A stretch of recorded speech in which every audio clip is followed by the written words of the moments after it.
তবে আমাদেরকে এটাও মনে রাখতে হবে, যেমন গুগলে মুসলিম রয়েছে, সেই ওয়েবসাইটগুলোতে যেরকম মুসলিম রয়েছে, সেখানে খ্রিস্টান, ইয়াহুদি, নাসারা, শিয়া, সুন্নি, মুতাজিলা সমস্ত ধর্মের মানুষ এবং সমস্ত ভ্রান্ত পথের মানুষ সেই জায়গাতে রয়েছে।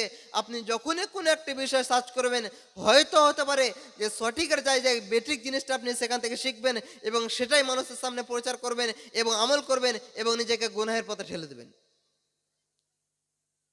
ওই জন্য আমাদের উচিত হবে যে ওলামায়ে কেরামদের সঙ্গে সঠিক সম্পর্ক রাখা। কোনো একটা বিষয়ে, যে কোনো বিষয়ে আপনি ওলামায়ে কেরামদের সঙ্গে ভালো সম্পর্ক রাখুন, তাদের নাম্বার নিয়ে রাখুন। তাদের কোনো একটা বিষয়ে প্রশ্ন করতে হলে তাদের আপনি প্রশ্ন করুন। আর যখন আমাদের এসবের প্রয়োজন নাই, তখন আমরা ওলামাদের সম্মান করাও ছেড়ে দিয়েছি। আবু দারদা রাদিয়াল্লাহু তাআলা আনহু বলছেন যে কুন আলিমান, তুমি একজন আলেম যদি তুমি পারো তাহলে একজন আলেম তৈরি হও, আর যদি না পারো আও মুতাআল্লিমান, তাহলে আলেমের ছাত্র হও, তাও যদি না পারো তাহলে আও মুহিব্বান, তুমি আলেমকে ভালোবাসতে শিখো।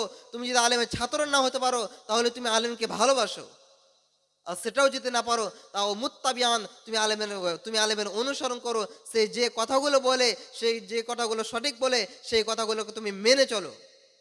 আর এটাও যদি তুমি না করো, পঞ্চম নম্বরে যদি হও, তাহলে তুমি মনে রাখবে যে তোমার হালাকাত হবে, তোমার ধ্বংস রয়েছে।